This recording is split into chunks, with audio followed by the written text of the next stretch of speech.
اور طویل آیات، عظیم ترین آیات قرآن مجید کی، ان میں سے اب ایک آیت یہاں آ رہی ہے، اس کو میں نے عنوان دیا ہے آیت الآیات۔ ان فی خلق السماوات والارض واختلاف اللیل والنہار والفلک التی تجری فی البحر بما ينفع الناس وما انزل اللہ من السماء من ماء فاحیا به الارض بعد موتها وبث فیہا من کل دابۃ وتصریف الریاح والسحاب المسخر بین السماء والارض لآیات لقوم یعقلون۔ اتنے فینومینا آف نیچر کسی ایک آیت میں جمع نہیں ہے قرآن۔ اللہ تعالیٰ تمام فینومینا آف نیچر کو اپنی آیتیں قرار دیتا ہے، آسمان اور زمین کی تخلیق، رات اور دن کا الٹ پھیر مختلف جگہوں پر، اور یہ جو ستارے ہیں اور یہ جو بھی نباتات ہیں زمین کی، ان میں سے آیتیں ہی آیت۔ لیکن ان آیت الآیات کو جس طرح یہاں ایک آیت میں سمویا ہے، یہ حکمت کا ایک بہت بڑا پھول ہے، بہت بڑا پھول جو ان چار لڑیوں کی بنتی کے اندر آ گیا ہے۔ یقیناً آسمان اور زمین کی تخلیق میں اور رات اور دن کے الٹ پھیر میں اور اس جہاز میں یا کشتی میں جو چلتی ہیں سمندر میں یا دریاؤں میں، وہ سامان لے کر جو لوگوں کو نفع دیتا ہے، بما ينفع الناس وما انزل اللہ من السماء من ماء، اور اس پانی میں کہ جو اللہ نے اتارا ہے آسمان سے، فاحیا به الارض بعد موتها، اور پھر اس سے وہ زندہ کر دیتا ہے زمین کو اس کے مردہ ہو جانے کے بعد۔ بے آب و گیا زمین پڑی تھی، بارش ہوئی ہے، اسی میں سے روئیدگی آ گئی ہے۔ وبث فیہا من کل دابہ، اور یہ تمام حیوانات اور چرند اور پرند جو اس کے اندر پھیلا دیے گئے ہیں۔ وتصریف الریاح، اور یہ ہواؤں کا چلنا جو ہے، کبھی پروا چل رہی ہے، کبھی پچھمی چل رہی ہے، کبھی مشرق سے آ رہی ہے، کبھی مغرب سے آ رہی ہے، تصریف الریاح ہے۔ والسحاب المسخر بین السماء والارض، اور ان بادلوں میں کہ جو معلق کر دیے گئے آسمان اور زمین کے درمیان، لآیات لقوم یعقلون، ان سب میں آیات ہیں، نشانیاں ہیں ان لوگوں کے لیے جو عقل سے کام لیں۔ ان کو دیکھو اور ان کے خالق کو، مدبر کو پہچانو۔ آیات ہے، اور ان کے آیات کے پہچاننے کا جو عملی نتیجہ نکلنا چاہیے، اور جس کو عام طور پر لوگ نہیں پہنچ پاتے جس تک، اب اگلی آیت میں اس کا تذکرہ ہے۔ نتیجہ تو نکلنا یہ چاہیے کہ پھر محبوب اللہ ہی ہو، شکر اسی کا ہو، اطاعت اسی کی ہو، عبادت اسی کی ہو۔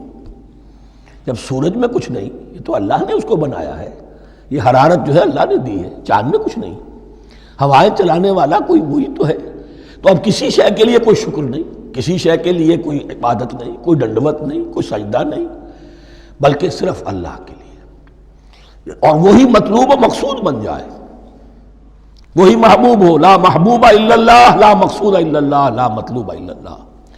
جن لوگوں کی یہاں تک رسائی نہیں ہو جاتی، وہ لوگ کسی اور شے کو اپنا محبوب و مطلوب بنا کر اس کی پرستی شروع کر دیتے ہیں۔ خدا تک نہیں پہنچے، اپنے نفسی کو معبود بنا لیا، جو یہ کہے کر رہے، معبود تو ہو گیا۔ ارأیت من اتخذ الہہ ہواہ، اپنے قوم کو معبود بنا لیا، قوم کی برتری کے لیے اور قوم کی سربلندی کے لیے جانے بھی دے رہے، وطن کو معبود بنا لیا۔ اس حقیقت کو علامہ اقبال نے سمجھا ہے، اس دور کا سب سے بڑا بت وطن ہے۔ اس دور میں میں اور ہے، جام اور ہے، جم اور، ساقی نے بنا کی روش لطف و ستم اور، تہذیب کے آزر نے ترشوائے صنم اور، مسلم نے بھی تعمیر کیا اپنا حرم اور، ان تازہ خداؤں میں بڑا سب سے وطن ہے، جو پیرہن اس کا ہے وہ مذہب کا کفن ہے۔ نیشنلزم، ٹیریٹوریل، وطنی قومیت، وطن کی جے، یہ معبود بنائے بیٹھے۔ تو اب یہاں سنیے، وَمِنَ النَّاسِ، اور لوگوں میں سے کچھ ایسے بھی ہیں، مَن يَتَّخِذُ مِن دُونِ اللَّهِ أَندَادًا، جو اللہ کو چھوڑ کر کچھ اور چیزوں کو اس کا مد مقابل بنا دیتے ہیں۔ وطن کو بنا لیا، قوم کو بنا لیا، ہیومنزم، انسانیت، نوع انسانی، ہم اس کے خدمتگار ہیں، ہم اس کی بہتری کے لیے کام کر رہے ہیں، یہ بھی ایک معبود بن گیا۔ اور سب سے گھٹیا انسان وہ ہے کہ اپنے ہی حسن کا دیوانہ بنا پھرتا ہوں، اپنا ہی نفس ہے، اسی کے گر چکر لگا رہا ہے، وہی حریم ہے اس کا، وہی حرم ہے اس کا، اور وہ طواف کر رہا ہے اپنے نفس کا، تو وہ بھی تو اس کا ایک معبود ہے۔ لوگوں میں سے وہ بھی ہیں کہ جو اللہ کو چھوڑ کر کسی اور چیز کو اس کا مد مقابل بنا دیتے ہیں. یحبونہم کحب اللہ، اور ان سے محبت کرنے لگتے ہیں جیسی کہ اللہ سے کرنی چاہیے.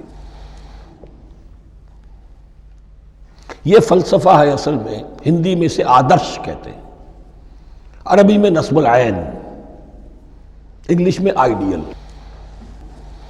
ہر باشعور انسان کسی شے کو اپنا آئیڈیل بناتا ہے اور اس سے پھر محبت کرتا ہے، اس کے لیے جیتا ہے، اس کے لیے مرتا ہے، قربانیاں دیتا ہے، ایثار کرتا ہے. قوم کے لیے قربانی، وطن کے لیے قربانی، فلاح کے لیے قربانی، خود اپنی ذات کے لیے قربانی. یحبونہم کحب اللہ، یہ سارے کام تو اللہ کے لیے کرنے کے تھے. جیو اللہ کے لیے، مرو اللہ کے لیے، محبت اس سے کرو. ان صلاتی و نسکی و محیای و مماتی للہ رب العالمین. تم نے اپنی یہ ساری نسبتیں کسی اور شے کے ساتھ وابستہ کر دی، تم نے اللہ کا مد مقابل تراش لیا. می تراشت فکر ما ہر دم خدا بندے دیگر، رست از یک بند تا افتاد در بندے دیگر. انسان معبود تراشتا رہتا ہے اپنے ذہن سے اور ان کے لیے محبت کرتا ہے، جانیں دیتا ہے، قربانیاں دیتا ہے. وَمِنَ النَّاسِ مَن يَتَّخِذُ مِن دُونِ اللَّهِ أَندَادًا يُحِبُّونَهُمْ كَحُبِّ اللَّهِ. یہ مضمون بھی سورہ حج میں زیادہ واضح ہوگا. وَالَّذِينَ آمَنُوا أَشَدُّ حُبًّا لِلَّهِ. پھر یہ لٹمس ٹیسٹ کا لفظ میری زبان پر آ رہا ہے، اور جو لوگ واقعتاً صاحب ایمان ہوتے ہیں ان کی شدید ترین محبت ہوتی ہے اللہ کے ساتھ. اگر یہ نہیں ہے، اگر یہ نہیں تو بابا پھر سب کہانیاں ہیں. کوئی شے اللہ سے زیادہ محبوب ہو گئی وہ تمہاری معبود ہے. تم نے اللہ کو چھوڑ دیا، چاہے وہ دولت ہی ہے. تعس عبد الدینار و عبد الدرہم، ہلاک اور برباد ہو جائے درہم و دینار کا بندہ. نام عبد الرحمن ہے، حقیقت میں عبد الدینار ہے. دینار آنا چاہیے، حرام سے آئے، حلال سے آئے، جائز سے آئے، ناجائز سے آئے، تو معبود اللہ نہیں ہے، معبود دینار ہے.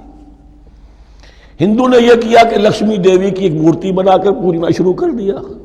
یہ لکشمی دیوی اگر ذرا مہربان ہو جائے گی دولت آ جائے گی. ہم نے کہا ہٹاؤ اس درمیان کے لنک کو، سیدھے ہی دولت کو کیوں نہ پوجو. پیٹرو ڈالر کو پوجو، ڈالر کو پوجو، ترک وطن کرو، ماں باپ کو چھوڑو یہاں سے سکتا ہوا کہ مر رہے ہیں اور کوئی ان کا بیٹا اور ان کی بیٹی ان کے پاس نہیں. کس لیے؟ ڈالر.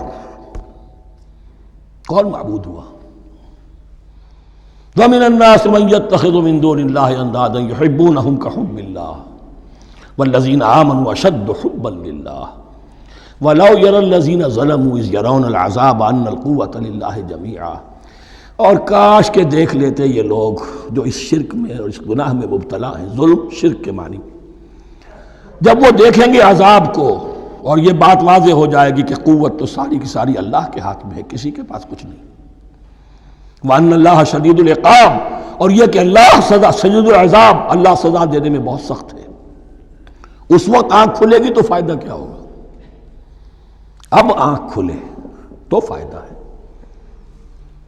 اِسْتَبَرَّأَ الَّذِينَ اتُّبِعُوا مِنَ الَّذِينَ اتَّبَعُوا. اب انسانی معاشرے کے اندر یہ ہوتا ہے، کچھ لوگ ہوتے ہیں لیڈر لوگ جو اپنے پیچھے لوگوں کو لگا لیتے ہیں، چاہے ڈیماگوگس ہوں، چاہے مذہبی جو ہے وہ مسندوں کے والی ہوں، اپنے پیچھے لگاتے ہیں. اور ان کے پیچھے لگنے والے جو ہیں وہ یہ سمجھتے ہوئے ان کی عزت بھی ہے، ان کا احترام بھی ہے، ان کے نیچے دبے بھی ہوئے، ان کا پیچھے پیچھے چلتے ہیں. قیامت کے دن وہ تبرہ کریں گے کہ تم نے ہمیں مروایا، ہم تمہاری پیروی کرتے رہے، ہم نے سمجھا تم جو کہہ رہے ہیں وہ ٹھیک ہے، ہم نے تمہیں اپنا لیڈر مانا. اب وہ اعلان برات کریں گے، اللہ ہمارا ان سے کوئی تعلق نہیں. استبرأ الذین اتبعوا، اور اس کے جواب میں پھر وہ کریں گے ہمارا تم سے کوئی تعلق نہیں. اس روز کے جن لوگوں کا اتباع کیا گیا تھا دنیا میں، لیڈر لوگ، وہ ان لوگوں سے جنہوں نے پیروی کی تھی ان سے تبرہ کریں گے. وَرَأَوُا الْعَذَابَ وَتَقَطَّعَتْ بِهِمُ الْأَسْبَابُ، اور وہ دیکھ لیں گے عذاب کو، نگاہوں کے سامنے جہنم آ جائے گی اور تمام رشتے منقطع ہو جائیں گے. یوم یفر المرء من اخیہ وامہ وابیہ وصاحبتہ وبنیہ لکل امرئ منہم یومئذ شأن یغنیہ. یود المجرم لا یفتدی من عذاب یومئذ ببنیہ وصاحبتہ واخیہ وفصیلتہ التی تؤویہ ومن فی الارض جمیعا ثم ینجیہ۔ ہر انسان چاہے گا میرے باپ کو، بیٹے کو، بھائی کو، ماں کو، بیوی کو، اولاد کو، تمام انسانوں کو جھونک دو جہنم میں، خدا کے لیے کسی طرح مجھے بچا لو۔ تقطعت بہم الاسباب، سارے رشتے منقطع ہو جائیں گے، جن رشتوں کی وجہ سے حرام کو حلال اور حلال کو حرام کر رہے ہو، جن کی دلجوئی کے لیے حرام کی کمائی کرتے ہو، جن کی دلجوئی کے لیے دین کے راستے سے آگے نہیں بڑھ رہے ہو، دین کے راستے میں بیوی ناراض نہ ہو جائے، گھر والے ناراض نہ ہو جائیں، تقطعت بہم الاسباب، یہ سارے رشتے یہیں تک کے لیے ختم ہو جائیں۔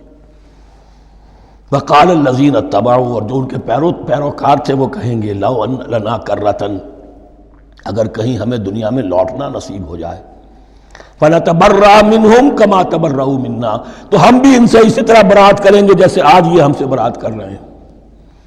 کذالک یریہم اللہ اعمالہم حسرات علیہم، اس طرح اللہ ان کو دکھائے گا ان کے اعمال حسرتیں بن جائیں گے۔